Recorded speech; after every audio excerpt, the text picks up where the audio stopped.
This meeting is being recorded. All right, welcome out to another episode of the Gridiron 64 podcast. This will be episode number 45. And again, we're here to recap the 2022 Texas High School Coastal Bend football teams. We covered 37 this year, but we tried to cover. We have 37 on our schedule. We didn't get to everybody, but slowly every year we'll get there. But we have 37 potential teams that the Gridiron wants to cover. And last week we did the 5A schools here in the Coastal Bend area, the Corpus Christi schools and the two Victoria schools. Tonight we're going to do the 4A Division 1 Region 4 District 16. That's the Calallen, Alice, and Tuloso-Midway, and a couple of schools from the Valley area. So before we start recapping that, I want to introduce my partner that comes on every week with me here on the Gridiron, TJ Riddell, Riddell. TJ, how you doing this evening? I'm feeling like prime time right now. You know why?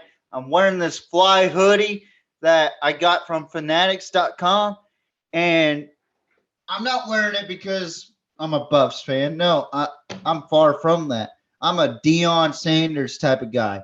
But anyways, I'm doing fantastic. We're about to talk about District 16 4A Division 1 football, recapping what we predicted earlier and if we got it correct. So I'm real excited to talk about that. Well, I like what you're wearing there. I too am a primetime Deion Sanders fan. I love Deion. I loved him when he played football, not so much when he played for the San Francisco 49ers. But I did love this guy. I did love this guy when he played in college and career. I mean, there's still no one like primetime to me. No, I honestly, in my honest opinion, and this is coming from a guy that does podcasting on the side for NFL and college, I think he is by far the greatest football player to ever live. And that's just me talking, you know. Right. And I know there's a lot of old heads out there that's going to debate about it, say, well, you're forgetting about slinging Sammy Ball and Roger Staubach. No. This dude played every single position. Cornerback, wide receiver, punt returner, kick returner, and still have time to party afterwards. I mean, I heard an interesting thing about his partying. I heard he doesn't drink. I heard he he parties, and the image that you would have seen him, right? You would think that he is a guy that drinks, but I've heard from people that have interviewed that know him closely and say he don't drink. He don't drink a beer at all. He doesn't drink alcohol. Yeah. And I love primetime, but the thing is, I think he's going to be a great coach, and I think he's got something with these kids. He can relate to these kids, man. He's going to be doing great for college football. And I think Deion's going to be around coaching for as long as he wants to coach. It's going to be there for him. I think he's going to do a fantastic job. And I wish him all the luck because I think he's good for college football. And I think he's good for these young youth, man, looking for someone to help guide them. And I think Deion was brought in to do just that. So he's going to be able to win some football games, hopefully, but definitely help a lot of these kids with the athleticism they have. So I think he's going to do a great job coaching. I think he's going to do a fantastic job. I mean, this season is just a warm-up season, and I still think he's going to have an 8-4, 7-5 season. Like, I think he's going to do well. The team that I'm not comfortable with in college, I'll talk more about this on the PNP, but Nebraska, there's a lot of hype going on with Nebraska right now, and I just don't see the hype right now. And I'll go more in depth on it on the PNP, which tomorrow I'll be talking about the NFL divisional round, talking about how Dallas is going to fare against the 49ers, and to talk about how wrong I was about the Cowboys, and basically say I'm sorry to my fellow Cowboy fans, including Gabriel, for doubting the Dallas Cowboys. But we got a lot to talk about here in the Gridiron. So let's get started, right? So let's get started. Let's talk about some Texas high school football, Coastal Bend teams. And like I said, this is the 4A Division 1 I had I actually had Calallen at 1, Alice at 2. I had Tuloso making the playoffs, I think, at 3, and then I had La Feria. So I think it played out the way that I had predicted. But we'll start off. There's 3 teams from the Coastal Bend area, 4 from the Valley, or actually Kingsville's from the Coastal Bend area as well. 4 from the Coastal Bend I area, would, 3 from the Valley. yeah. So let's go I ahead would and honestly, I would honestly say that Kingsville's basically the borderline between the Valley and the Coastal Bend. If we're being honest, I mean it's leaning towards Coastal Bend a little bit more, but I would still call it the borderline. You know, yeah, I think he's closer to the coastal. I know the Valley don't talk about him at all. We'll at least yeah. they're close to this, but yeah, they're pretty much down south down there, away from all our other coastal Bend area teams. So we'll go ahead and start off with Calallen, the Wildcats, coming into this season. New head coach Steve Campbell was taking over. The great Phil Danaher, who was retiring after so many years of coaching. 37 years. Yeah, wow. See 37 years. That's a lot. And I mean, he's got the most wins in the state of Texas, right? And but Coach Campbell, I mean, he wasn't new to Calallen. He'd been there the whole time, pretty much, with Phil Danaher. So a lot of the success that Coach Danaher had, right? You got to credit Campbell for putting it all together and helping him out. So coming in, it was going to be as a head coach, it was new for him, but nothing new to the school, to the kids, to the program, to the way they run their program. So basically, I wanted to see, what was he going to do different? And I mean, they won district, a record of 14-1, 6-0 in district play. So they really did not get far in the playoffs, but that's still a powerhouse. I think it'll continue that way. Calallen's, Campbell is going to be phenomenal, I think, for the Wildcats. But 14-1, 6-0 with district champs. I'll throw it over to you here, TJ, and just tell us your thoughts, if you have any stats and all this on the Calallen Wildcats for the 2022 season. Well, actually, they were 13-1 and got bounced out by the Bernie Greyhounds. Go right before the state semifinals. Okay. So they had a phenomenal year as far as defense and offense. You gotta when you think of Calallen's stat line, who do you think of top performers? I like to think about Bryce Burnett, the senior quarterback, who was a tremendous dual threat, made it in my top 10 list. This kid's electric. He threw 108 completions with 174 attempts, 1,705 passing yards, 14 touchdowns, and only 5 interceptions, with a QBR of 109.5. Now, why was he on my top 10 list, Gabriel, if he has that so low of numbers? Why do you think? Repeat that again. I'm sorry. I was trying to get my records here straight on the screen. No worries. So he had 108 completions, 174 attempts, 1,705 passing yards, with 14 touchdowns, 5 interceptions, and 109.5 QBR. So why in the world would I have him in my top 10 list? As a player? As a player, Bryce Burnett. Well, I mean, the record, the stats show what he did this year. I mean, I don't know what the other players did, but it seems to me he belongs. Well, here's what I'm going to tell you. And it's a big, intricate part of that Calallen offense, the run game that he does. 142 carries, that's the second most on the team behind Medina, who has 153. He actually has the most rushing yards on the team. He has over 1,100 yards, averaging 7.7 yards, averaging 78.6 yards a game with 13 rushing touchdowns. So altogether, that combines 27 total touchdowns for Bryce Burnett. 13 rushing touchdowns as a dual threat quarterback. And I think what Steve Campbell realized was, We need to throw the ball a little bit more. And he actually did a really good job with Bryce Burnett as the senior. And now looking at Medina now, 153 carries, that's the most on the team, with 973 yards rushing, averaging out 6.4 yards per carry. And he had the most touchdowns, 21 touchdowns, rushing touchdowns. Okay. And then you got the senior Lamb, number 6, 124 carries, 748 yards, averaging 57.5 yards a game. And he has 8 touchdowns.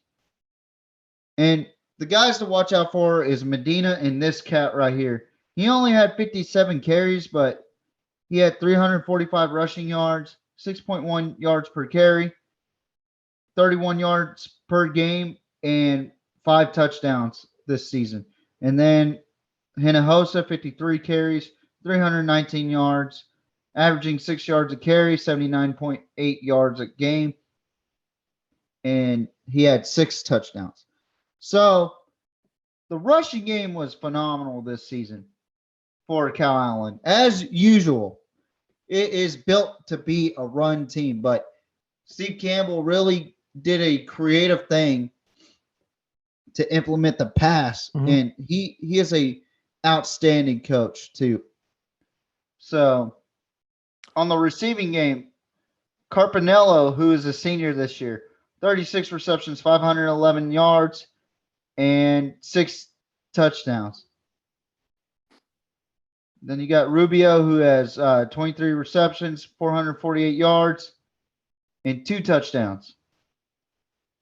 Medina, the guy I'd said to watch out for Calallen, this coming up here, he's going to be a senior. 19 receptions, 253 yards, 2 touchdowns. 8 receptions for Wolf, who's coming back this season as a senior. 159 receiving yards, 1 touchdown. So you're seeing a lot of good things offensively for Calallen. They found a way to implement the pass for Calallen. Because you're seeing a lot more throwing out of Calallen, which is very shocking to some people. I felt like it wasn't a surprise. I felt like Campbell was going to run with Phil Danaher's offense, but implement his style to it, and it worked. And it worked all the way up to the state regional finals. So, yeah, I think this team has really built up a really good foundation. And then you got a really young guy for Calallen, Hernandez, who racked up 132 total tackles for the team. That is 19 more tackles than the next man up, and that's Sanchez, and he's a senior this year. Hernandez is a sophomore, so we're going to see him 2 more years for Calallen. He looks like he's about to be a all-state player, 43 solo tackles and 89 assists. Then you got Rubio, who plays both sides. 106 total tackles. Sanchez with 113. Sanchez with 26 solo, but he was a great gang tackler. 87 assists. And then you got Rubio, who is well balanced, 42 solo, 64 assists. And, this team just flies around the field defensively. And then you got sacks this season. You got 2 players that had 6 sacks. Hinojosa, the senior, and Hernandez, the sophomore, number 20. This Hernandez kid is outstanding. 6 sacks with a total of 132 total tackles. Yeah, I would want him on my team if I was a D1 school. And then, they racked up 37 sacks this season, Gabriel. That's hard to play against offensively because they are sending the hounds, or the Cats in this case, they're sending the Cats against every team they play against. Like, it's incredible. And then with hurries, with sacks comes irresponsibility with the offense. 24 total interceptions were combined with these guys. You got Rubio, the senior, with 7 total interceptions. That's the most on the team by 3. And then you got a Quigua, who was a senior, racked up 4. Wiggins, also a senior, racked up 4. Gonzalez, who's also a senior, racked up 4. Reyna, a senior, 2. Hinojosa, a senior, 1. Guerrera, 1. And then Hernandez, the all-state guy that I think is going to be all-state at some point, racked up 1 interception. I mean, this is incredible to see right here. And I don't know why they don't have forced fumbles on here, but I do see fumble recoveries. And they got a total of 16 fumble recoveries. And 48 pass deflections. Rubio and Gonzalez has 10 pass deflections, not all together, but for each player. Hernandez has 9. This is what I'm talking about, Gabriel. Like, Calallen, no matter how many they lose, they're going to reproduce. It is like watching Alabama with Calallen. And I say Alabama because Alabama has been a dynasty for 10 years, 15 years, And Calallen is the Alabama of South Texas. And a lot of people can dispute that. That's fine. But I think Calallen is the Alabama. And Alice, even though they lost Cutter Stewart, they might be the next Georgia. We'll see. Well, I don't know about that. I don't know if I'd go that far. But definitely Calallen. Maybe. Yeah, I don't know about it yet. Yeah, but Calallen, though, you're right about Calallen. They are a tough team every year. They have been good for so long, and I just think they got a great program, great coaches. Kids believe over there, and they start when they're young, man. They don't start in high school. They're starting the youth level. They know the tradition out there in Calallen. They've got the community, the parents, the support, the program. They want to win every year. That's why they've been dominant for so long. And it starts. They have everything they need. The kids believe, the community believes. They got great coaching over there, and that's why they're going to continue to be good. And I'm sure they put the work in.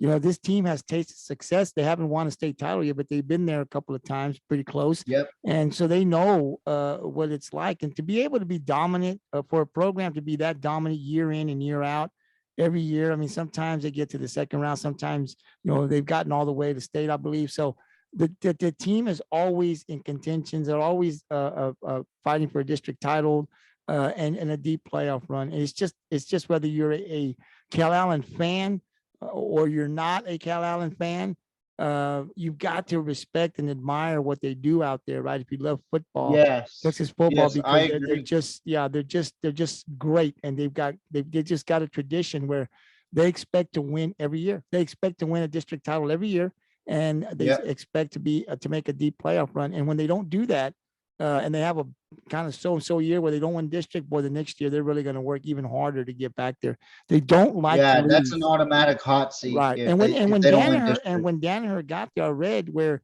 they didn't even practice at the high school. I mean, when Danaher got there, they didn't have anything. No one knew who Calallen was. People probably didn't even know where Calallen was. Nobody knew. I didn't know about the 5 points. Were right, and right. I work in that area. Right. I go to that Popeyes and Chick-fil-A every once in a while for lunch, Right. Even I pass by, and it's right across that stadium. And every Friday night that I have to work, unfortunately, and I get hungry for Chick-fil-A, and I bother my coworkers about that. They're like, "Okay, go get Chick-fil-A." I drive there just because of Phil Danaher Stadium, and is so beautiful, man. It's It really is. yeah, it's great. And like I said, when even Great people around, atmosphere even the too. people around the coastal bend probably didn't even know where Calallen High School was at, but now the state of No. Texas knows. So that's what I'm saying. You know, the tradition that Bill Danaher has he started that from the ground up. You know, and his assistants and having Campbell there with him the whole time. That's another thing. You know, the coaches, they don't want to leave Calallen. You know, they keep them there No. for 25, 30 years. You know, we can talk about, you know, we'll talk about it in baseball. I will when it comes up. But this is what I'm saying. They're not just dominant in one sport. They've had great athletes go on Oh, to do big dude. things in They years past when I was, yeah, they've had great athletes just go to college and be successful. So the program in itself is just great. So yeah, yeah. I agree with you. They're going to continue to dominate. And it's going to Yeah. be exciting to see what Also, Campbell can do with that also team. their track program too. Like when I was running track against schools like TM and all that, they were in those track meets. They had some of the best relay racers I've seen. They wouldn't beat us though because we had top tier talent as well back then. We had the Terrence Robinsons, we had the Jalen Grosses, the you know the me's out there. I hate to boast myself out there like that, but when I ran the 800-meter dash, people were watching. You know, Mhm.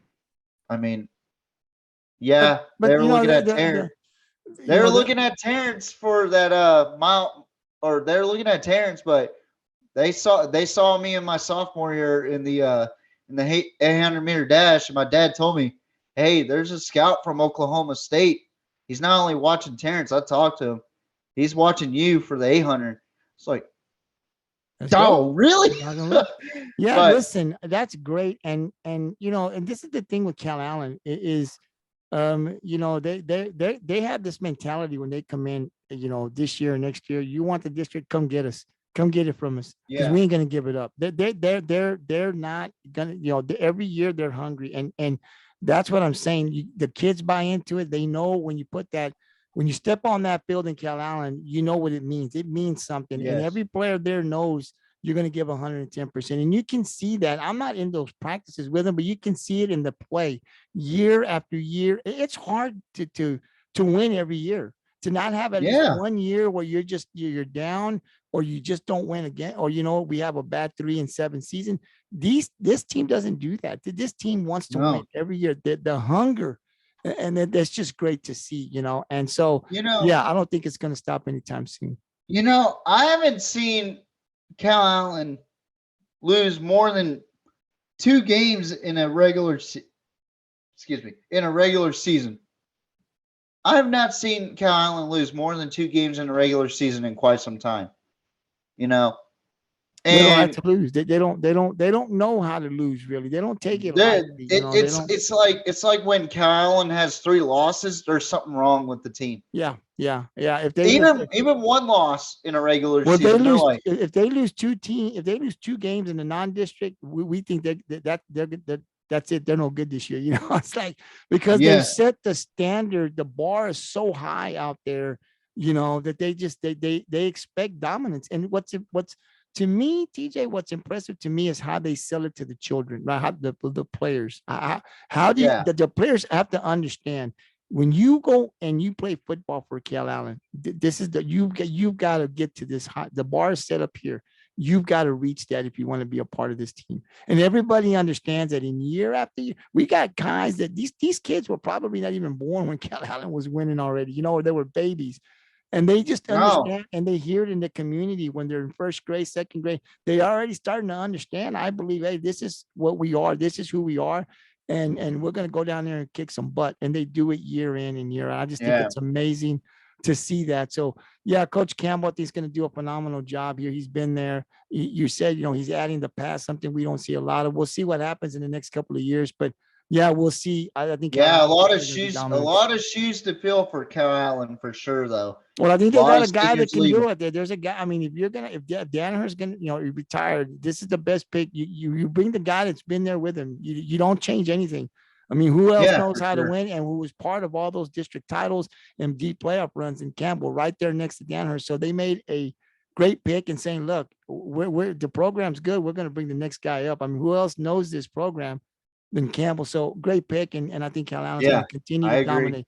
We'll go to the second place team in this district in 2022, and that was the Alice Coyotes. Their record was 8-3 overall, 5-1 in district play. We talked here on the Gridiron 64 a lot about Cutter Stewart. I'm a big Cutter Stewart fan. This kid can play some football. He transferred from Orange Grove over to Alice, and so there was some talent there. Of course, if you're Alice, you're coming in. I don't know who the quarterback was prior, but I mean, if you get a Cutter Stewart coming into your program, you got to be feeling great about this guy, because what he has shown in the 3 years that he's been in high school, man, this kid can flat out play some quarterback, right? He can play some football. So big expectations. I still had Calallen winning the district, but in this matchup, TJ, that they had in district, boy, did it come down to the wire. It was a great game for all those 30 to people that went. 37. Right. These people were not disappointed. So I'll turn it over to you now. Talk a little bit about that game and give us the stats and Cutter Stewart. I know that Cutter is now going to continue to play football at the next level. If you can talk a little bit about that, if you know anything about that. Well, I'll say this right now for that game specifically. That game was intense. Like, this was the district title on the line, and this was back in October 14th to be exact. And I will say this right now. Alice had 51 total plays. Calallen had 56 total plays. Calallen had 20 first downs. Alice had 12. They both split penalties, but Alice had more yardage.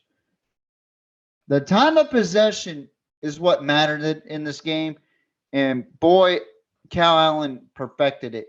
27 minutes and 58 seconds with 19:52 for Alice. So an 8 minute and 6 second difference in this game.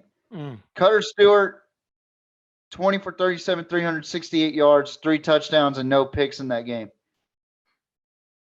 This kid right here is exceptional. And I'm going to talk about his career stat, or not his career, but his seasonal stat real quick. 218 completions, 334 attempts, almost 3,000 yards with 2,881 yards with a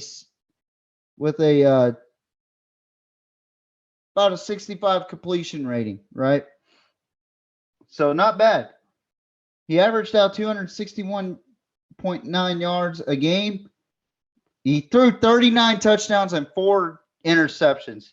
He was my second quarterback on my list, Gabriel. 126.3 QBR. That's impressive. And he is a Houston Baptist or whatever. They're called something else now. I think it's Houston Christian University now. They truly are something special, or he is truly something special, man. Let me get back to my notes. And then on the running end, you got Gonzalez, who's a junior this season. But before I go to the running game, you got to watch out for Azevedo or Rodriguez for Alice. They are Azevedo is a sophomore and Rodriguez is a junior, so that's gonna be a QB battle to watch out for if you're Alice. And then on the running game, you got Gonzalez, who's a junior, Rodriguez, who's a junior. So that's gonna help out Alice a lot.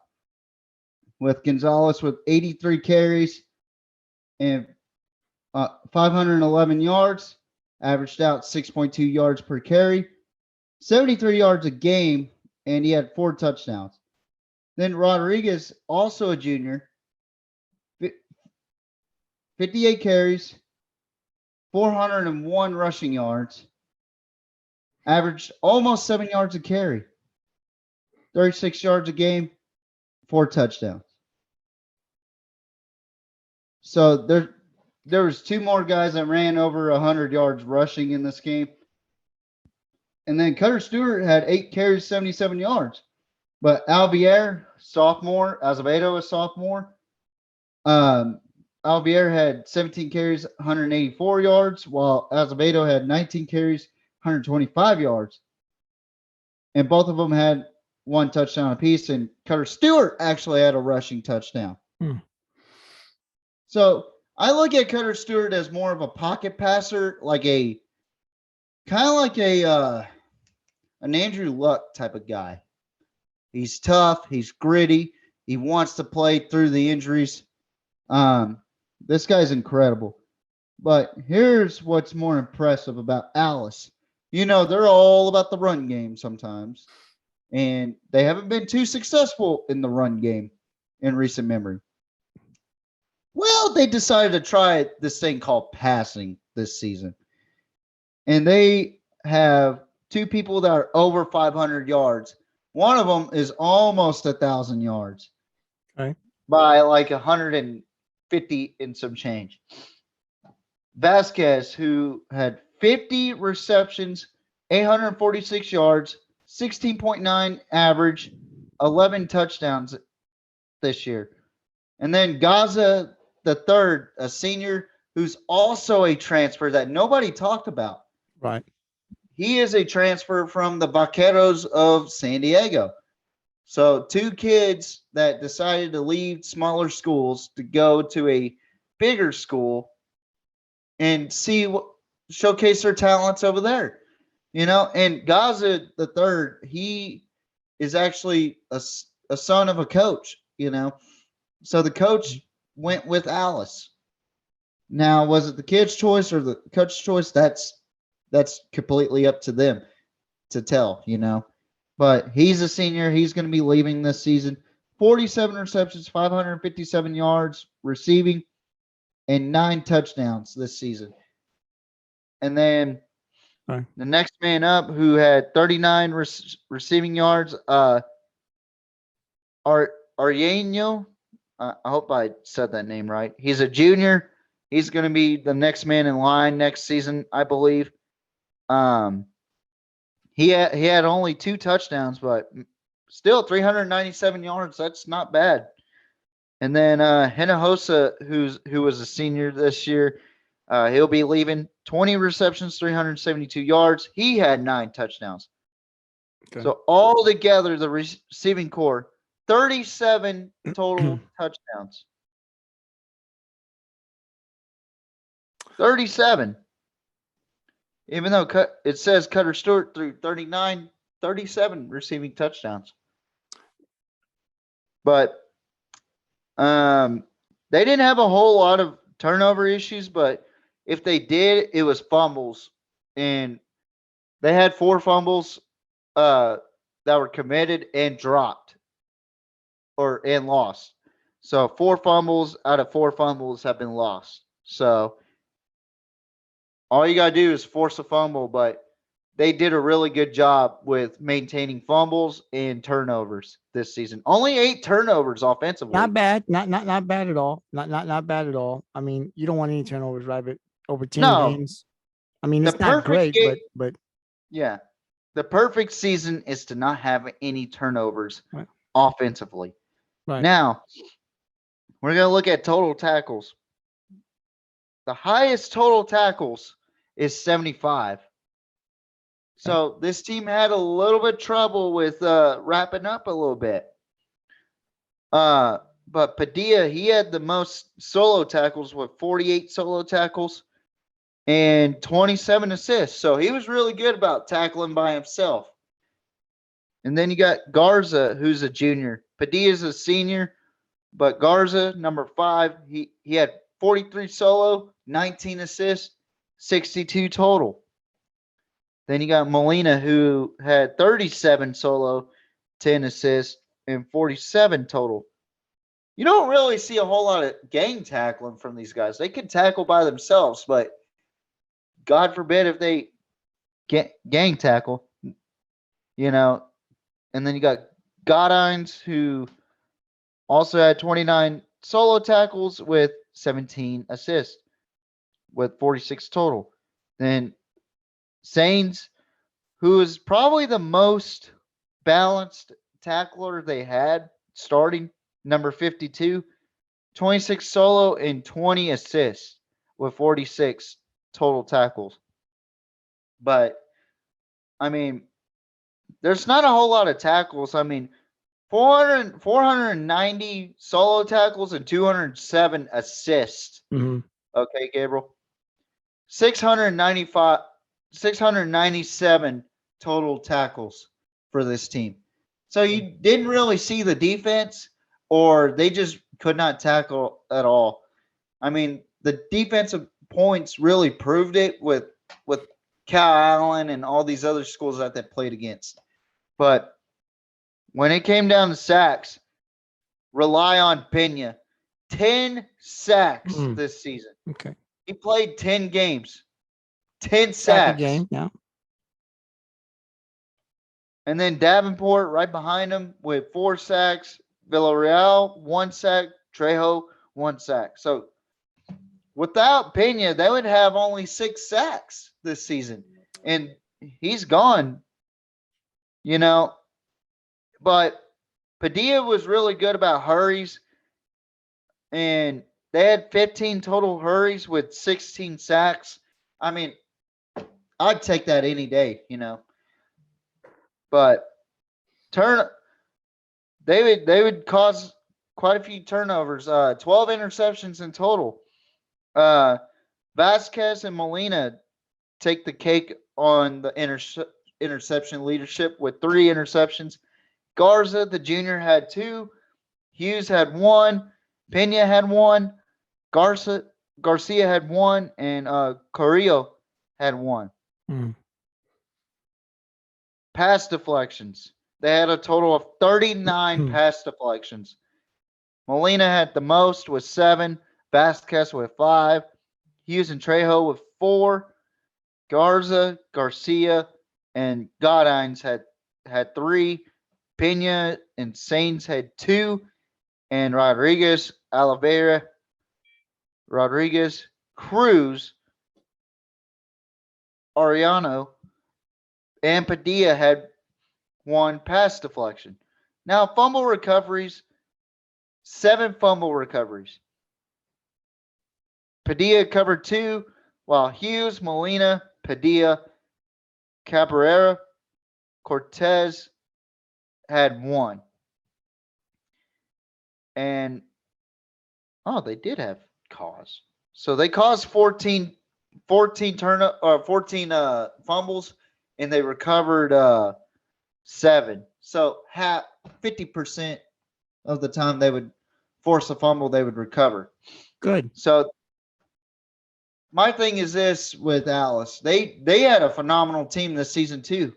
But when it came down to if their defense could hang with an offense like Calallen or Port Lavaca Calhoun, they just couldn't, man. I mean, if you're Kyle Atwood, you had a phenomenal season. Don't get me wrong.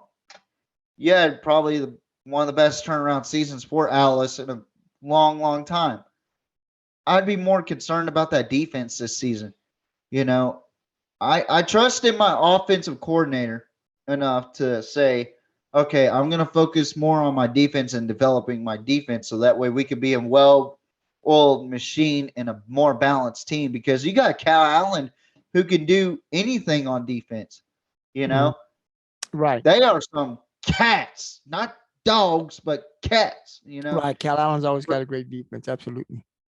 But for Alice, they need some dogs out there on the defensive side. Well, and I would say without Padilla on the sack chart, you're not going to get a whole lot of sacks or hurries for that Calallen or Alice team. So I just feel like they need to freshen up on defense a little more. You know what I mean?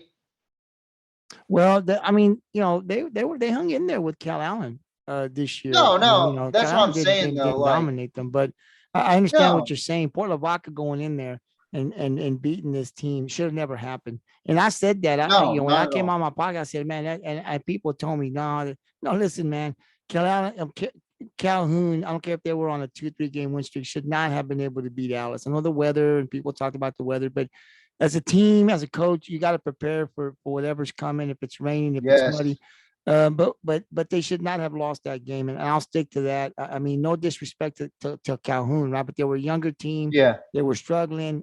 You guys played Calallen. I mean, you almost beat Calallen to play either way, and you get that victory over Calallen. Then you come back and you lose to Calhoun. So you're absolutely right. You got to get the defense right. Obviously, something went wrong with Calhoun. And I think I know what it was. You got to get that right. I think I know what it was, Gabriel. What's that? It was time of possession. You know, Probably, yeah. Calallen had more time of possession than Alice. So Talking about Calhoun or Calallen? Calallen. Okay. You're talking, okay. They had a chance to win that game too. Yeah. Calallen just had the better time of possession in that Mhm. game. That defense got tired real quick in that game. And I don't know if it had to do with injuries or whatnot, because on the games played, I saw a lot more 10s and 11s. So I know injuries play a part in football, but you got to be ready for the next man up. That's just plain and simple. And it's not to knock on. And that's why Calallen is who they are, because they can. Yeah. I mean, Hinojosa has been hurt pretty much the whole season. I don't know how many games he was out, right? He's their stud. And even Yeah. without Hinojosa, right, Calallen is still rolling. It's just, okay, I mean, they have a system. They don't depend on an athletic guy Yeah. to come do it all. You run with it, you play within our system, right? And so they go out there and they learn the system and they play, which means any guy can get in there. You not any guy, but you can get your backups to go in there and be just as effective and win a ball game, right? They don't expect, okay, this guy has all the talent in the world, so he's going to do it Yeah. for us. I They mean, play just within the system, and if you have some athleticism in you, well, that's even a plus, right? But they play Yeah. within a system, and their system is good. I thought Alice hung in there great, but you're right. The defense, I think you do got to get it better at some point this year. Your defense will win you championships to keep you in game. So whatever's Yeah. going on in Alice, obviously, yeah, the defense, the better the defense is in Alice, the better the chances they have of winning ball games. And without Cutter Stewart there next year, we'll see. That'll be a big drop for them. I don't know who their quarterback, who they got coming up, but losing Cutter Stewart, yeah, just keep a lookout for that sophomore Azevedo or that junior, because that's gonna be a QB battle. Who knows? It might be a freshman next season. And the reason why I say Calallen is the next Alabama, they always have the next man up mentality over in Nick Saban land. Are you saying that they're like Alabama? Because Alabama they win titles. Is that why? How Oh, are they I'm talking because about- Calallen I'm ain't talking winning no about- titles. Okay. in regards of district play? Okay. All right. In regard now, what I was going to say about Calallen though, the only difference between Alabama and Calallen is Alabama wins the big prize. Mhm. Calallen hasn't even scratched the surface of it, except for 2016. And they didn't even win that one. So that is the only missing ingredient. Right. Same thing with veterans, like we talked about. That's the only thing they're missing, is to hold up the biggest prize in Texas, is that state championship title that you could just hold up and celebrate with a new Texas State Championship hat and shirt, And for Alice, they need to condition and do something about creating turnovers a lot more for the Coyotes, because you're not going to win with 50% chances of recovering a fumble. It's just not going to happen. Like, say if I drop the football, right? Fumble the ball, and I have somebody coming for the ball, right?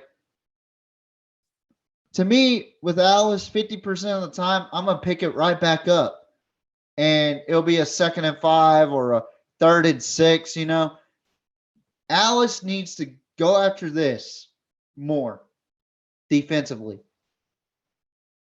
Otherwise, they're not going to be able to compete with Calallen in regards of time of possession, because 9 times out of 10, Calallen will win the time of possession war. That is what they're made to do. They are conditioned that way. I don't know what water they drink over there. That is the way Calallen does. And Alice needs to drink that same Kool-Aid, and they need to get it rolling. They had a really good season, and they had a phenomenal hype video going into the They season. did. Too. I saw that, and look, That was awesome. awesome. I thought they did good, but the loss to Calhoun is what people are going to remember. That's the last game of the season, for sure. and the way that's another thing. the way Calhoun had been struggling, Alice should not have lost that game. Yeah, and that brought Calhoun to a 4-game win streak and to keep going, you know. And I'm not saying this to down Alice Coyote Nation at all, but you got to play every team. You got to play every team like they're Calallen, you know. Let's actually take a look back at that Calhoun game where they lost 35-26. Now, I mean, it doesn't say the time. It doesn't say the time of possession. That's kind of what I was looking for. But they ran all over Alice. 2 players with 101 rushing yards. Mm-hmm. 2 players. One of them had 7 carries. The other one had 18 or 19. One player had 18 carries with 104. That's already 100 or 306 yards, Gabriel. And then they had 2 more guys. One of them ran over 50, and the other one ran 30. That to me, it worries me more than anybody. If you can't compete against a run team nowadays, what are you doing? You know. Well, the one thing I'll say about Calhoun, though, and then we'll go over to the next team, right? But real quick, the one thing I'll say is that they do have an offense that's really, really hard. I mean, you know, they got it going. It's an offense that's difficult. If that offense gets rolling, it's not an easy offense to stop, right? So Calhoun, they have an offense. If they're rolling and you're struggling on defense, they're going to eat you up. And that's what they did. But my point was to Alice, you've got to find a way to win that game. You're the better team on paper, right? Like you are. Yeah, by paper, so by talent, by stars. You have to be able to find a way, and they didn't. But again, you know, we'll see what Coach Atwood does out there with the defense. No Cutter Stewart. That's a big void. Hopefully, he's got somebody in that can step in. But yeah, I think losing Cutter Stewart is definitely going to hurt. Before we do get on to Tuloso-Midway, I just want to say, Alice had a Michigan moment. What do you mean by Michigan moment, TJ? Port Lavaca was TCU, and Alice was Michigan in that game. So I don't even think Alice, I'm assuming, is Michigan, and they didn't even play as good in that game. It was a really bad performance. But I know what you're trying to say, right? That's TCU's not supposed to win that game, right? Calhoun's not supposed to win that game, and they do. Yeah, I mean, it's just crazy. But that's why you play the game. You play the game because you never know what can happen. There's weather, there's injuries, and you just got to be ready. And you know, and they took a beat. I heard some people from Alice talking. Boy, they were pissed. Oh, they were mad, and you know, rightfully so. But listen, look at South Texas Bloodsport, man. Like he was irate, not only at the players, not only because of the helmets. They played with chrome helmets in the playoffs. Yeah, but he was also angry at the fans. Well, I mean, like I said, you shouldn't have lost the game. But listen, it happens, and you just got to learn from that. And I'm sure that Coach Atwood will learn from that, and he's got to prepare these guys. And you can watch that. You can play that game for them next year if they make the playoffs. But but again, outside of that loss, they performed very well. Lost to Calallen, but competed. Second in district play, nothing to be ashamed about outside of losing that game, which everybody thought, myself included, There might have been a couple of Myself people that thought included. that Calhoun could win, but I definitely had Alice, and I was completely wrong. We'll move over now to the third game here, or the third team in this District 16. It's another Coastal Bend area team. Third place, the Tuloso-Midway Warriors. They were 6-5 overall, 3-3 in district play. I'm very proud and happy to say that I wanted the Warriors in the playoffs. I thought when the season started, I looked at the schedule and said, Tuloso-Midway has a shot to make the fourth seed and make the playoffs. They were the third seed. It's just great. I'm happy to see them in the playoffs, moving in the right direction. Hopefully, I think TJ that they'll be able to make another playoff appearance next year, hopefully. But for the 2022 season, what do you have for the Tuloso-Midway Warriors?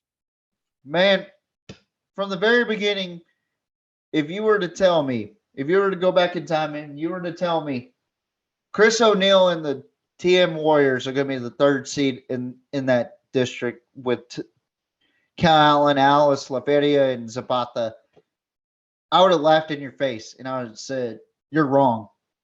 Because I had them dead last. And my future self is telling my past self, you're an idiot.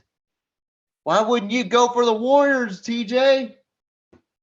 And for TM Nation out there, you have it here on the gridiron. I apologize. But they started off with a fantastic start. Beating Moody the way that nobody thought Moody was going to lose, 20-7. Then they lose to Ray 3-0, and probably the most defensive battle game that we've seen in a long time here in the Coastal Bend. Then they proceed to beat King 23-7. Then they threw a monkey wrench at Westo, so 59-14, going in with a 3-1 non-district play record, okay? Then they started off with a 2-0 start and beat La Feria, another playoff team that we're going to talk about here in a little bit. So they're feeling good. They're 2-0 in district. Then they play Alice. They lose 49-19, which that's nothing to be ashamed of when you lose to a team like Alice, So then they play Calallen. They end up losing to Calallen pretty bad. Shutout victory by Calallen, 66-0. Then they go on to beat Hidalgo, and then they lose to Zapata 20-19. Now, how in the world would you put a team like TM over La Feria? Well, they beat La Feria head-to-head, okay? So they get into the first round, and they lose to Pleasanton 20-42. And I am extremely proud of these kids right here. They're on the right path. We could very well see them in the playoffs again, like Gabriel said earlier. And we got a lot of fans on the gridiron that really, really support these TM Warriors. Well, let's talk about the Warriors now and the future Warriors, okay? So we got senior quarterback Moody, who was number 18 this season. He threw 56 completions out of 121. That's below 50%, which he had less than 1,000 yards, which they don't really throw the ball that much. So that's a common thing around this district. They don't like to throw the ball. He threw 12 touchdowns with 4 interceptions. He had a 92.4 QBR. But this kid right here, I think, is going to be the future of TM right here. Beazell. So Beazell, number 10, sophomore.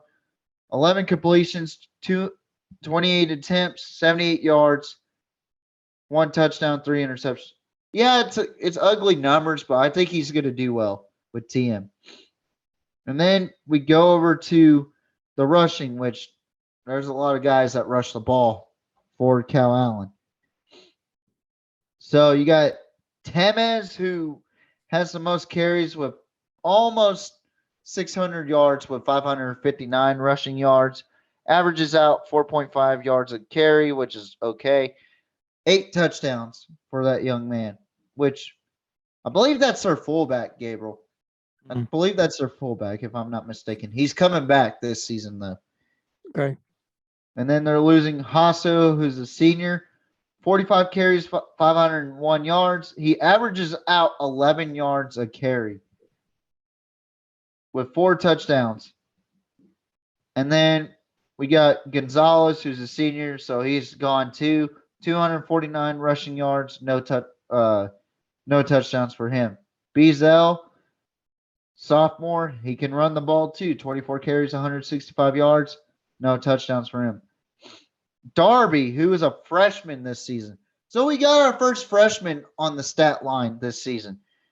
15 carries, 156 rushing yards, averaged out 10.4 yards a carry with 2 touchdowns. So Darby is a future guy that we are going to talk about a lot, Gabriel, for the Warriors. Then you got Trevino, who's a senior this year. He only had 17 carries, 88 yards. And I'll be honest with you, Gabriel. Those are really low rushing numbers, but they produce. They produce really well in the long run.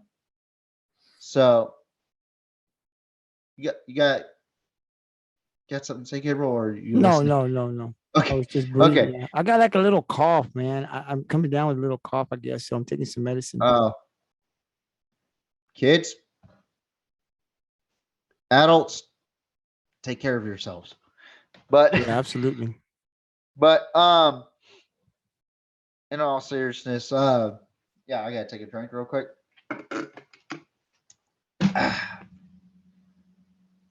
they produce very well in the run game, even though it doesn't have 1,000-yard rushers. I mean, they got 2 500-yard rushers, Gabriel, and they're making it work, you know. And you don't see any fumbles For this team, which is good. That's what you want to see out of any run offense, really. And then you go over to receiving, right?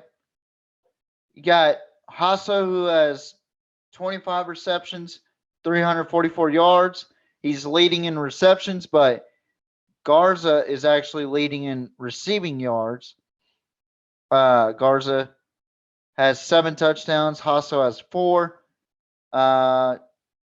And then your 100-yard senior Alvarez, he's got 118 receiving yards for no touchdowns. I'm telling you what, Gabriel, they're losing a little bit on offense, but man, they got a fresh crop coming, and they're motivated. I look forward to seeing Darby, Garza, and Beazell to play, man. I am really hyped about this. Well, we'll see what they do next year. We'll definitely pay attention to them. Yeah. So now let's take a look at the defensive side, the most important side, in my opinion. They got one guy that's over 100 tackles this season, and that man is Olivares, who's number 43. 71 solo tackles, 33 assists, 104 total tackles. Is he a senior? It doesn't say on here, unfortunately. Solis, he is actually a senior. He has 67 total tackles with 42 solo and 25 assists. Kind of the same way as Alice. They like to tackle by themselves, it looks like. And then Morton, he is a junior this season. 49 solo and 12 assists. Morin, he's a senior. 37 solo and 21 assists, 58 tackles. Pacheco, 34 solo, 19 assists. Garza, he has 38 solo and 10 assists with 48. I mean, these guys could tackle here. That's all I'm going to say. 439 total tackles with 240 or not total, but solo tackles with 241 assists with 681 total tackles. So that's pretty good for TM. And then sacks. This is where I like to look at my front line and my linebackers. We got Morton, who is a junior that's coming back with the team leading sack. He is the sack leader for the team with 3 sacks. And then you got Burdick, who's got 2.5. Solis, who's leaving this year, 2. Marin, who's leaving, 2. And then Garza, half a sack. Not a whole lot of hurries for this team, though. And last but not least, the interceptions. They have 6 total interceptions in this season. But they're gonna have their intercepting leader back with Garza, number 23. He is a phenomenal athlete. And then you got Morton, who's coming back with 1 sack or 1 interception, and then Vela, who's leaving this season with an interception. Pass deflections, you got Pacheco with 3, De Leon with 3, and Garza with 1. Fumble recoveries, 2, Garza with 1, Alvarado with 1, Morton with 1, Morin with 1. So, and they caused 11 and recovered 6, so a little bit over half. And same thing that I'm about to say, or same thing that I said about Alice. You got to do more with the fumble recoveries. You can't just go half and half. You got to go full on. If you're gonna try to recover it, do it 110%. And I'm not saying they're not doing it 110%. I'm just saying we got to get those numbers up if we're gonna play good defense. But what worries me, Gabriel, is the secondary isn't getting a whole lot of interceptions. You got these other teams that are just flying around getting interceptions and stuff. TM's only got 6 total. So that's something we got to look after, if we're gonna cover TM, But they are a phenomenal group of guys. Not gonna leap behind a whole lot, but they are gonna bring in a fresh crop, Key parts of the offense, which is running back and the receiving core, are leaving. So TM's going to be good next season. I really, really think so, man. I really do think so. Well, go ahead. Now, if they're going to be better than Alice and Calallen, I don't know about that. No, they're not. That is we can say that. We can say that. Well, now I don't know about Alice. I don't know what Alice got's coming back, but realistically, the thing to beat, you don't beat Calallen in 1 year.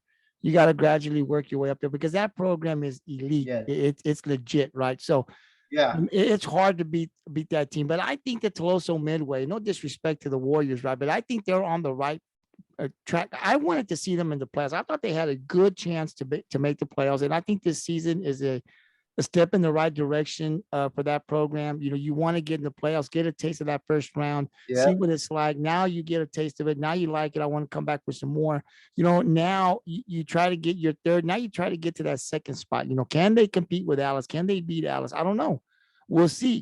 But you never know what can happen. I'm just saying I don't think they'll beat Calallen this year. I'd be very shocked, like probably a lot of people would. But you never know. But I think for Tuloso-Midway, they're headed in the right direction. If you're the coach, you definitely just want to try to get yourself in the playoffs, and you were able to do that. Yeah. Next year, you try to win some of your non-district games, some of the games you want to be more competitive.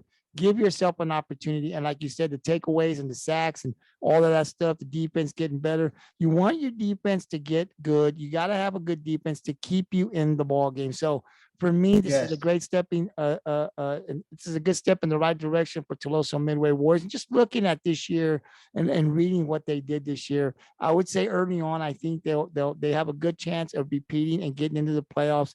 again next year, and hopefully we'll see them get past that first round, get in that second round. But great season, as I would say, great season for the Tuloso-Midway Warriors. And I personally here on the Gridiron expect these guys to be more competitive in the non-district.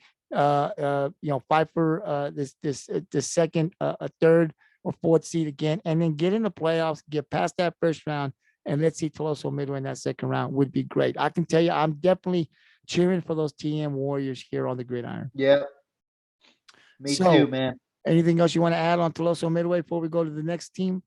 No, well said, man. You said it. You hit the nail right on the coffin, man. And then I'll go to this team because I want to talk about the Coastal Bend area team sports. So we have one more that we consider, TJ considers it the border town, right? But I still think they're part of the Corpus Christi area. The Kingsville Brahmas would be the other team that was from the Coastal Bend area in this district. The Kingsville 1-9 on the season, 0-6 in district play. Not a very good season. Kingsville has been down for some time now. I'm not sure what's going on down there in Kingsville. I know they got Santa Gertrudis. I don't know if a lot of their kids go to that school. I don't know what goes on there, but they have really struggled with their football program. I know they got a new guy coming in this upcoming year. We'll see what changes are going to be made. But for the 2022 season, 1-9, TJ, 0-6, man. It's just not good. Tell us what you know about the Kingsville Brahmas. Well, first thing is they're really bringing in a good coach from Falfurrias. His name is Ruben Garcia. I think he's going to do well over there. He's really good about rebuilding programs such as Falfurrias. He rebuilt Falfurrias out there to get them into the playoffs. Now, Kingsville's a bit of a fixer-upper instead of a okay, we need this appliance over this appliance. Kingsville's a fixer-upper, and they were pretty lackluster in my time playing. I don't know about your time, man, but when we played Kingsville, it was like, that's an easy dub. Not when I was in school. They were tough when I was in school. Yeah, but shockingly enough, they ended up beating us 21-20 at Kingsville, and they had a huge. Their fans were storming the field. It was embarrassing. That's the best way I could say it. It was embarrassing to lose to Kingsville. And I'm not gonna downplay anybody on here, but 1-9, 0-6 in district play. There's got to be change in Kingsville. Absolutely. They were once a prominent school in South Texas. Something has to change with the Brahmas, man. I don't get it. Like, I keep hearing that Kingsville was such a great school, such a great football team, Then how come they're not showing it on the field? I mean, look at these scores. 52-12, Robstown. 45-7, San Diego. 35-14, Ray. The only win they had was against John Paul II. 54-18. Then they play against TM. 54-20.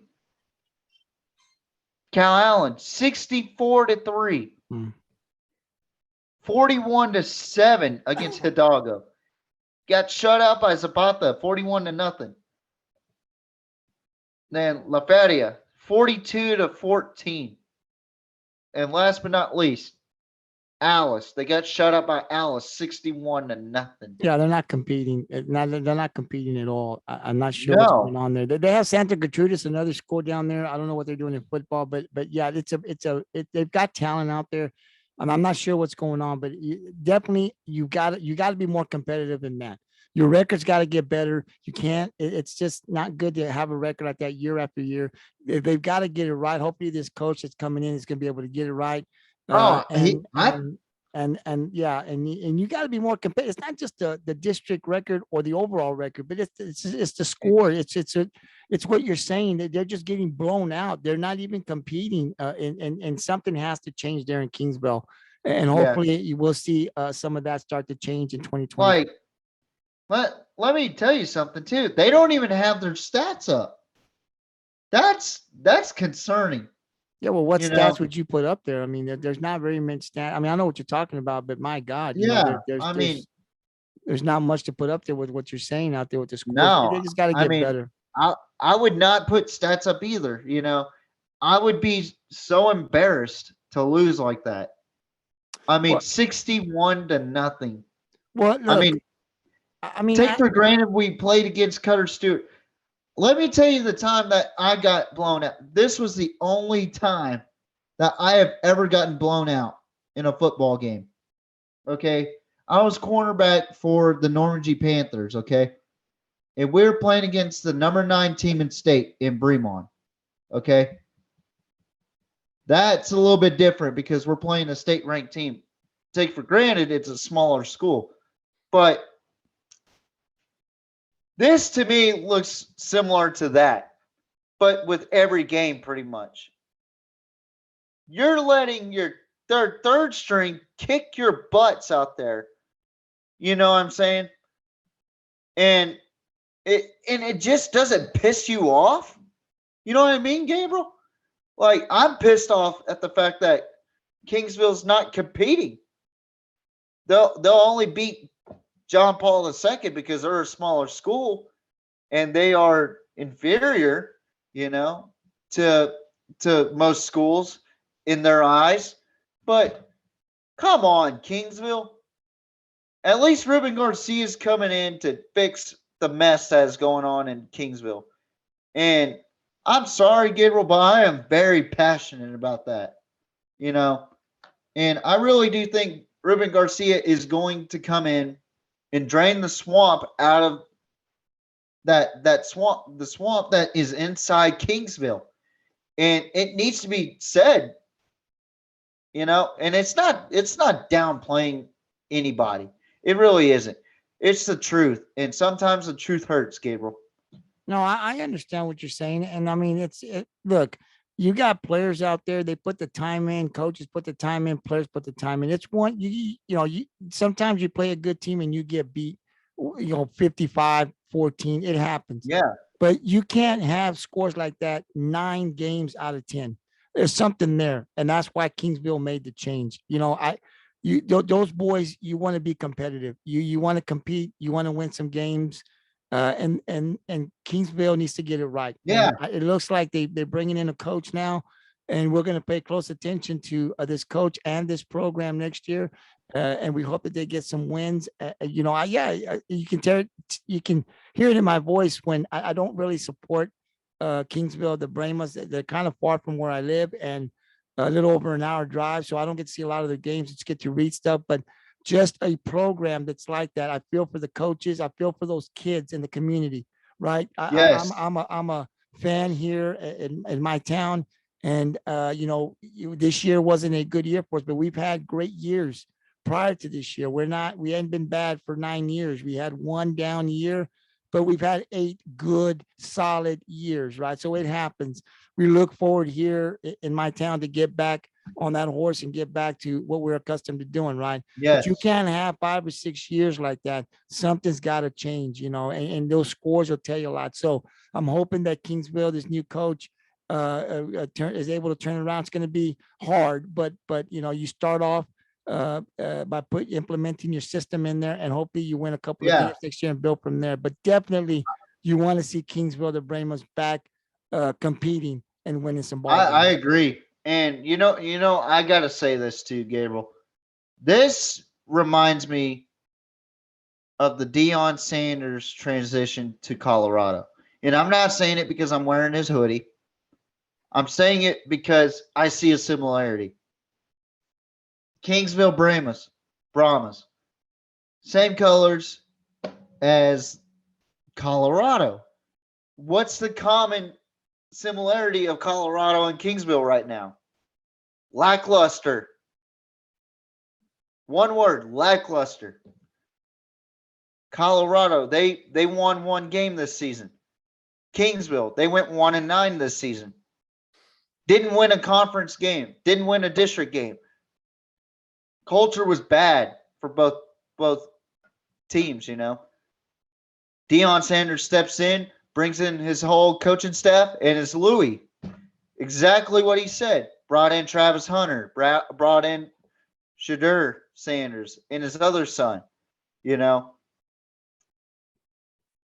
I think Ruben Garcia is going to really step his game up for Kingsville because, I mean, if you look at his track record with Falferius, he led them to the playoffs for a couple of years now. Deion was 27-5 with Jackson State when Jackson State was the toilet. They were the bottom of the barrel of the SWAC conference. Yeah. You know, and the only difference between Deion and Ruben Garcia has respect from Falferius. They thanked him for being a part of the Falferius Jersey family. Deion didn't get that appreciation from Jackson State, and that's a damn shame. And I'm sorry I had to throw damn in there, but it is a shame. Well, I think Ruben Garcia is going to change Kingsville for the good. Well, let's hope he I think does. so. But it's gonna be he's gonna have his hands full. Deion can Oh, transfer kids definitely. over to Colorado. He can get some of those studs and they can transfer in and out, right? Yeah, Ruben yeah. Garcia can't do that. What's there is what he's got to work with. So Oh no, it's gonna I do agree with that. yeah, that he can't really. it's gonna take some time. But I think the main thing for Coach Ruben Garcia I think for Coach Ruben to take on this is you got to come in. I'm hoping that Kingsville will not. They'll give him some time to turn it around. You give him 3 to 5 years. It takes some time to turn that program around, especially a program that hasn't been winning for quite some time. It's not just 1 or 2 years. It's been for quite some time. So it's going to take him some time to build that system back up, get the kids believing in themselves. So hopefully they got the right guy, and hopefully they will give him the opportunity, should he choose to stay, to give him more than 3 years, because it's going to take some time to really build it back up to what it used to be. So hopefully this is the man that can do it for Kingsville, and hopefully they will give him that opportunity. They'll see some growth every year, and he'll have that opportunity should he choose to stay there to see it through. Is what I hope for, because you can't turn a program around in 2 years. I mean, some coaches do it, but sometimes it takes a little longer. Hopefully he'll get that opportunity to really turn that program around. So we'll see what happens. That was the other team that was from the Coastal Bend area, Kingsville, and you heard it here on the Gridiron. We hope they are able to turn it around. They got a new coach coming in. We'll see what 2023 has for the Kingsville Brahmas. The next, there are 3 teams from the Valley, and I'll turn it over to TJ. The Feria Lions were the 4th place team that went to the playoffs. They have an overall record of 6-5, 3-3 in district play. The Hidalgo Pirates also in this district, 5-5, 2-4 in district play, and then Zapata Hawks 4-6 overall, 2-4 in district play. So TJ, I'll turn it over to you. What do you got, if anything, from these 3 Valley teams? Because they'll be back in this district next year. We'll be talking about these teams next year.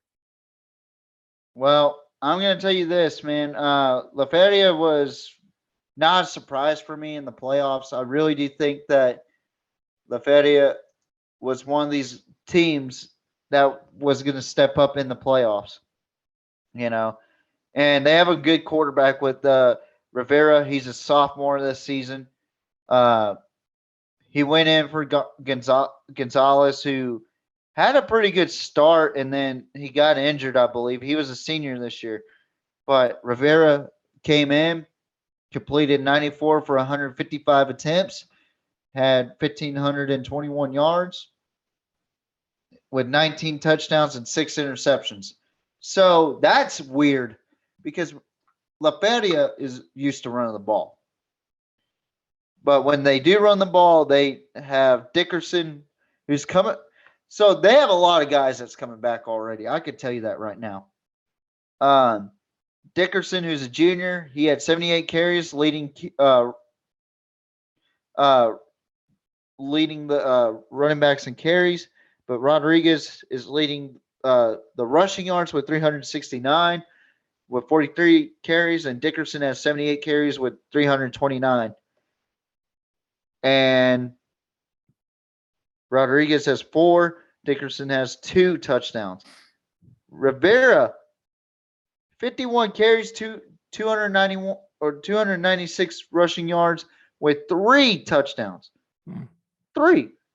And Trevino has 26 carries with 121 rushing yards and 3 rushing touchdowns. And Villarreal shows 2 Villarreals, but I'll just add it together. So he had a total of 24 carries with 71 rushing yards and 1 touchdown. So altogether, they have 237 carries with 1,240 rushing yards. So that's pretty good for La Feria. It's okay. They're starting to become a balanced team, Gabriel. That's pretty scary, you know. So for La Feria, Trevino was the leading receiver in receptions with 30. He had 389 receiving yards with 2 touchdowns. Now the yardage goes to Torres, the senior, and Rodriguez, the senior as well. So they're going to be missing those 2 guys in the receiving core. Torres with 462, Rodriguez with 423. Torres with 7 touchdowns and Rodriguez with 6. Vaughn with 3, and then Trevino with 2, Dickerson with 2, and Martinez with 1. So there's not a whole lot of seniors on this team from what I see. So we're gonna see La Feria back in the boat race, you know. Not a whole lot of stats on defense. It looks like they only put 1 game down. So I'm not gonna say their defensive stats, but La Feria, they truly are a young team. And for a young team that lost their main guy and went 6-5, that's pretty impressive. So look for the La Feria Lions. Now going to Zapata or Hidalgo, right? Yes, Okay, Hidalgo. So I had Hidalgo at number 5. They were number 5. So kudos to me. I picked it right. So they had a 3-1 start, losing to Raymondville. Then they went 5-1 up until they met up with La Feria and Alice. They had a 4-game losing streak. So Hidalgo had a chance to be a serious contender, but they met up with the 4 playoff teams and lost it to La Feria, Alice, Tuloso-Midway, and Calallen. So Hidalgo was 1 game away from being in the playoffs. They just had to beat La Feria and they were in. Easy. Easy, right? But they ended up losing to La Feria, and man, that's kind of depressing because they had one game better than last season, which they went 4-6. Now let's take a look at the stats. Not a whole lot of quarterback play, but if they're gonna throw, it's Nava, who had 25 completions for 42 attempts, almost 500 yards passing with 4 touchdowns and 1 interception. So not a whole lot of quarterback play, but they are getting back their best runner, which is Hernandez, number 25, junior. He only played 8 games this season. Had 127 carries with 1,105 rushing yards, averaged 8.7 yards a carry, averaged 138 yards a pop a game with 12 touchdowns.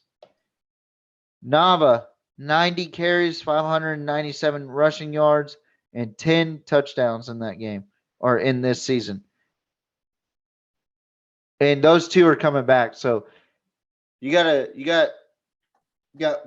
1-2 punch right there, Gabriel, for Hidalgo. So watch out for Hidalgo next season as well. Like I said, not a whole lot of quarterback play, so they're going to run the ball.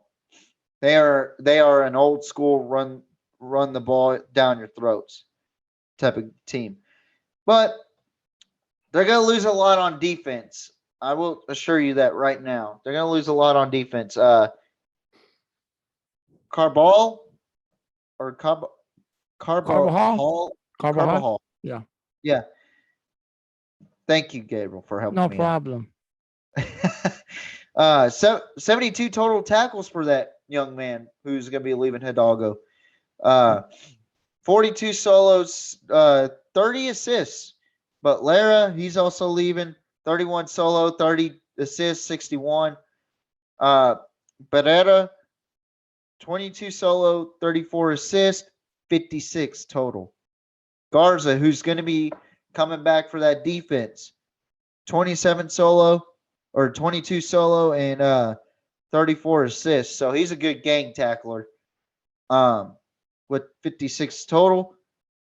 And then Pena, who's a senior, he had 15 solo and 21 assists, 36 total tackles. All right, so let's take a look at sack leaders. Vargas, who's going to be leaving this season with 3 sacks and 10 hurries this season. Garza, who's coming back with 2 sacks, 13 hurries. And then you got, my goodness, Rubal Caba, senior this season. 1 sack. Yeah. He's only got 1 sack and no hurries. Lara, he's got 1 sack, 3 hurries. Warren, who's a sophomore.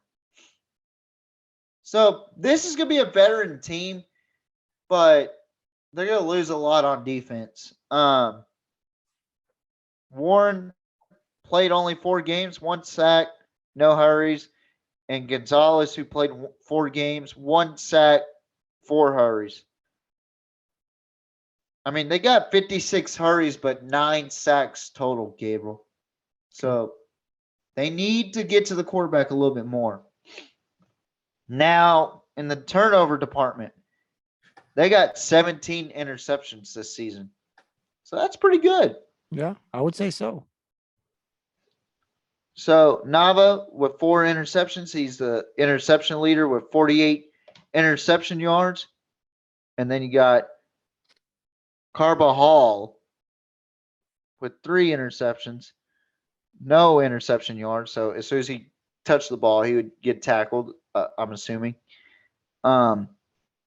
Zapata, who is a senior this season, who's leaving, 2 interceptions, 102 yards for interception yards. Okay. My goodness. He must have had a pick 6 or something. I don't see one. But Beretta, he had 2 as well. Pena, he had 1. Lara, he had 1. Garza, the junior, had 1. Hernandez, the junior, had 1. Serna, the junior, had 1. And Guerrera had 1. And he's a sophomore. Pass deflections, they had 38 pass deflections this season. And then fumble recoveries, they had 1. And they caused 1 fumble this season. So 1 fumble was caused and recovered. The entire season. Yeah, that's not going to do it. What in the world? I have never heard of that. But expect Hidalgo to be pretty good next season as well.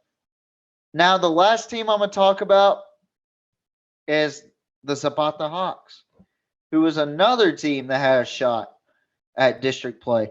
They started off with a 2-2 non-district record, but then lost 2 straight to Calallen and Hidalgo. 2 straight shutouts, by the way. But beat Kingsville 41-0. Then lost to La Feria 46-38.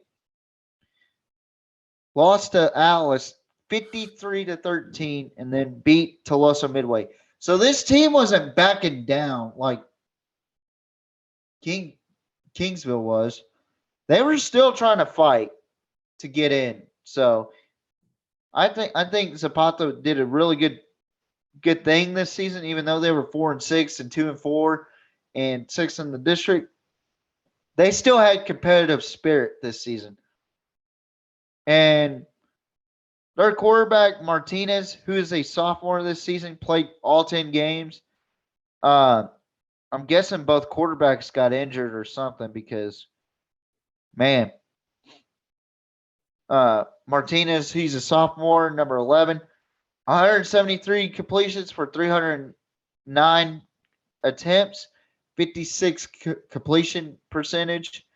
He had 1,788 passing yards with 15 total touchdowns or 15 passing touchdowns. But get this, 13 interceptions. Right. That's well balanced if you want to play for the USFL. If you want to play in the NFL, you can't have those interceptions. Right. He's got a 71.5 QBR. Their leading rusher was Pena, who also was their leading carrier. 80 carries, 536 rushing yards for 4 touchdowns. And Martinez, a sophomore, he had 5 touchdowns rushing. Right. But other than that, they do have some guys coming back, but they have a lot. They have a couple seniors leaving. Receiving, Gutierrez, who's coming back, has the most receptions with 905 receiving yards and 7 touchdowns. So he was heavily targeted. Benavides, who's coming back as well, he's a sophomore. 23 receptions, 231 receiving yards, 2 touchdowns. Barrera Jr., 23 receptions, 209 receiving yards, and 3 touchdowns. Salinas, anything for Salinas, by the way. Yes, 25 sir. receptions. Huh? Yes, sir. I heard. I know where that's from. It's good. I think just about anybody in the Coastal Bend knows about that. You go up Absolutely. north and say that, they'll be like, What are you talking about? what are you talking about? Yeah. I said that one time in Jacksonville, Florida. They're saying something and they were like, oh, his name is Salinas or whatever. And I was like, anything for Salinas. And they're like, what? What is that all about? Yeah, it doesn't ring up there, but it does in the coastal Bend, South Texas. It sure does. Yeah. And I go, it's a Coastal Bend thing. You wouldn't understand. Right. Where the hell's the Coastal Bend? But back to Salinas. 25 receptions, 170 receiving yards, 1 touchdown. So altogether, it was 15 touchdowns, but 13 interceptions. Now, they did put the ball on the ground 3 times and lost 2. So they do need to take care of the ball a little bit, but that's better than 13 interceptions. And defensively, their leader was Martinez, who's now leaving. 99 total tackles, 46 solo, 53 assists. Their young leader, Ramos, who's number 19, sophomore, played 8 games, 34 solo, 32 assists, 66 total tackles. Campos was 63 total. So altogether, 255 solo, 398 assists with 653 total tackles. So that's pretty good.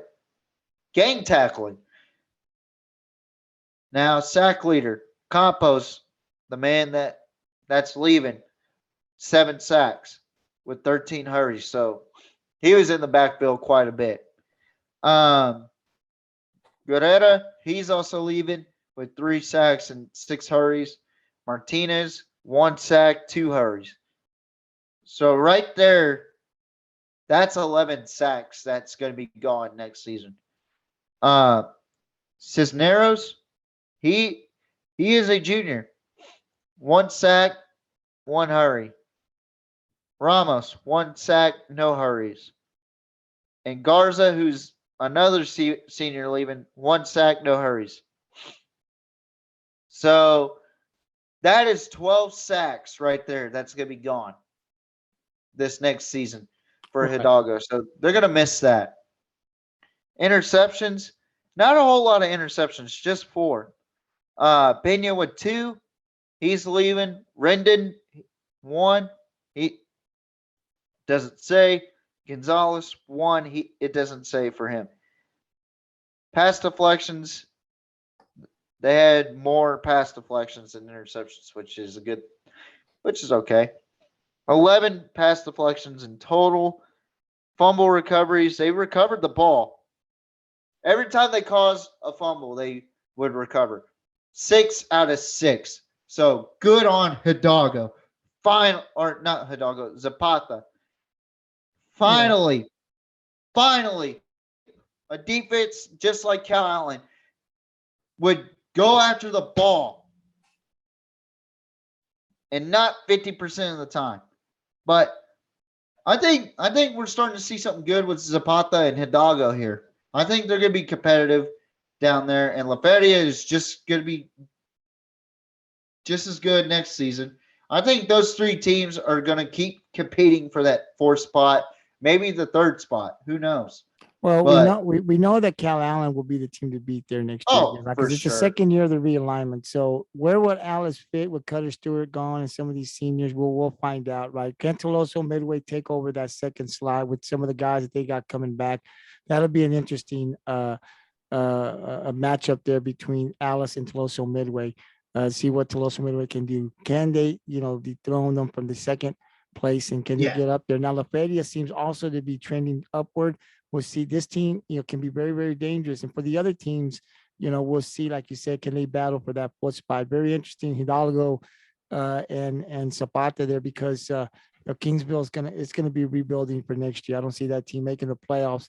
I don't necessarily see them first year playoff run, but if they do, that would be great. If not, it's a learning curve for Ruben Garcia. Right now, because he's just trying to get that program back to winning some games. That's I mean, when you come in, I mean, I'm sure you want to hit the playoffs all the time. If you don't have that for as a sure. goal, there's something wrong with you, right? But I mean, coming in there, with a new system, implementing new system, new coaches, getting those players to believe again. You just at the best, you want to be competitive and win some games, right? And if it leads you towards the end of the season, you got a chance to playoffs, and that's great. But you got to be you got to be trying to be competitive, number one, and try to win some ball games that you can win. So definitely, man, that was great. TJ, thank you very much for what you do, because this stuff here, people look at us and they'll say, man, you're just going to read up all the stats. But we do that because then once we're done, I'm going to break all these down in a file with all these teams that we're doing. We do this for a reason, to be broken down in a file. For next year, when 2023 comes, we're going to be covering all these teams again. So we'll have better information the second go around than we had this prior year.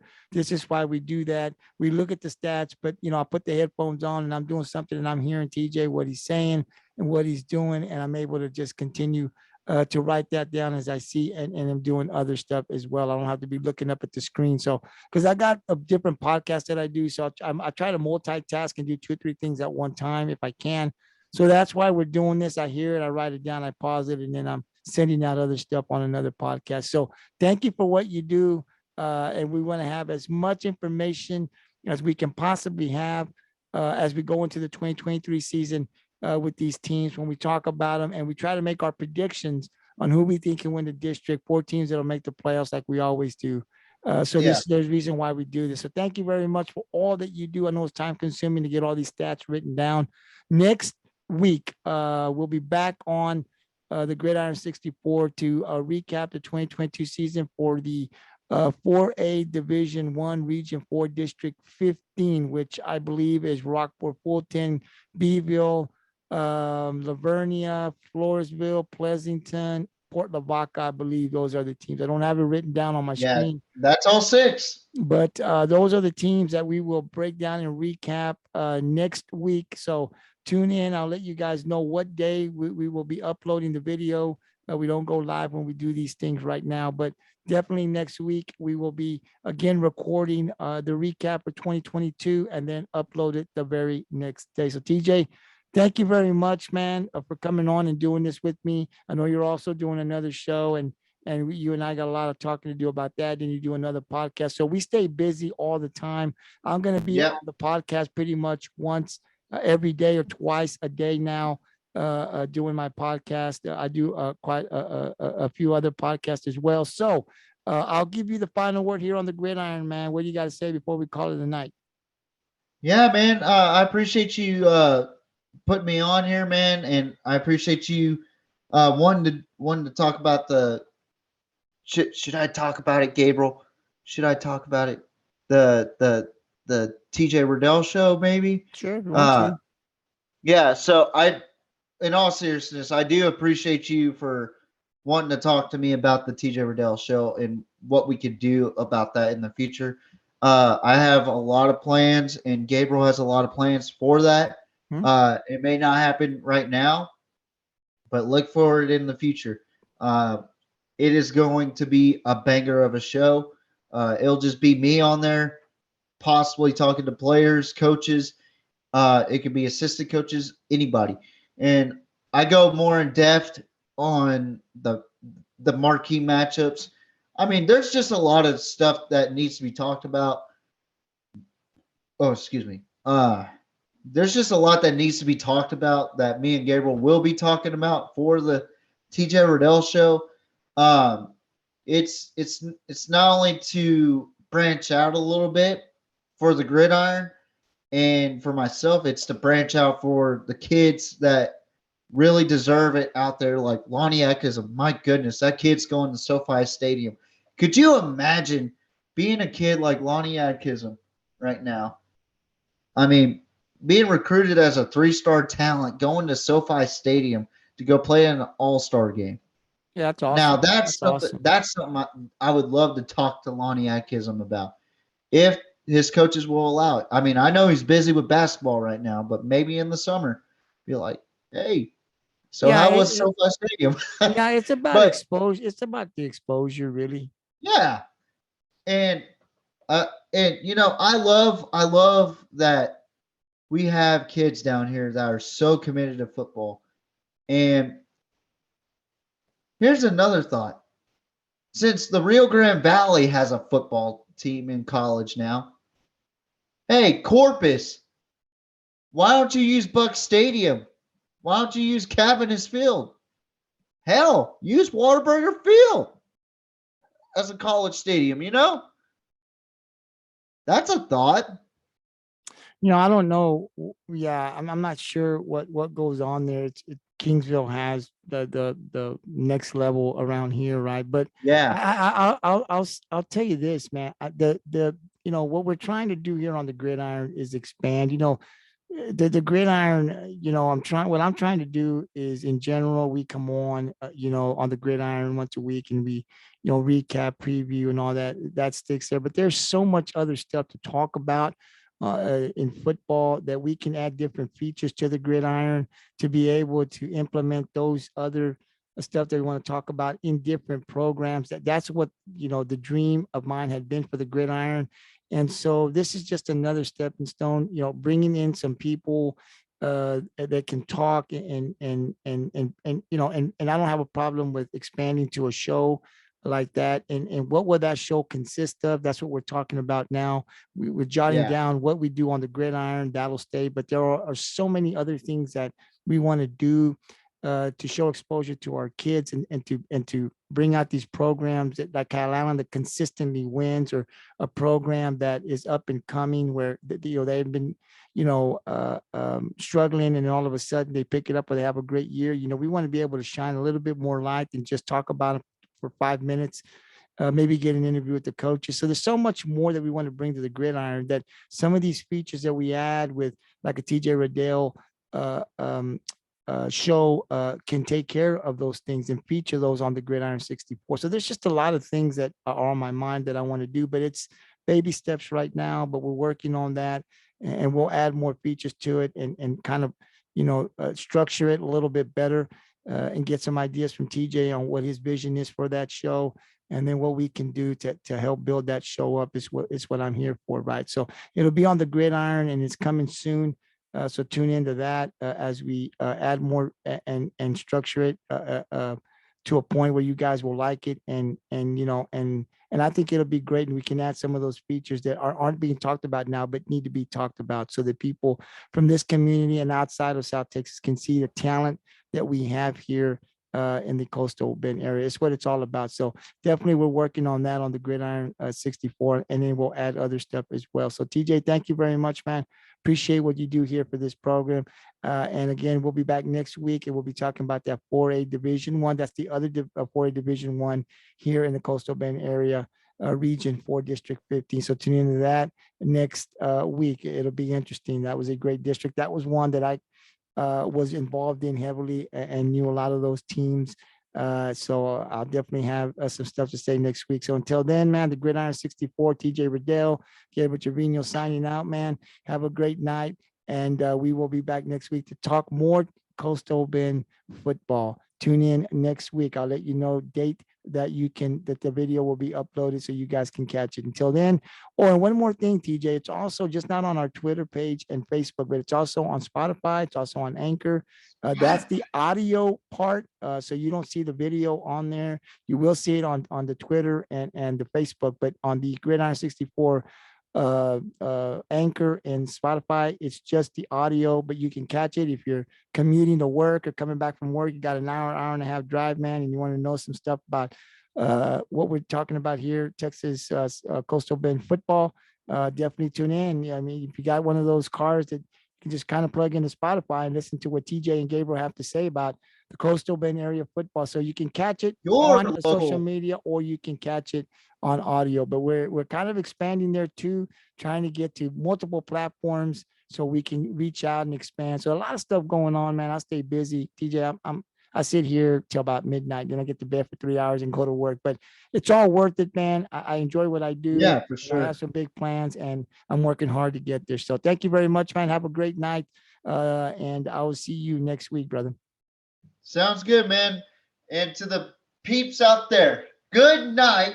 Mwah, and good night. Bang.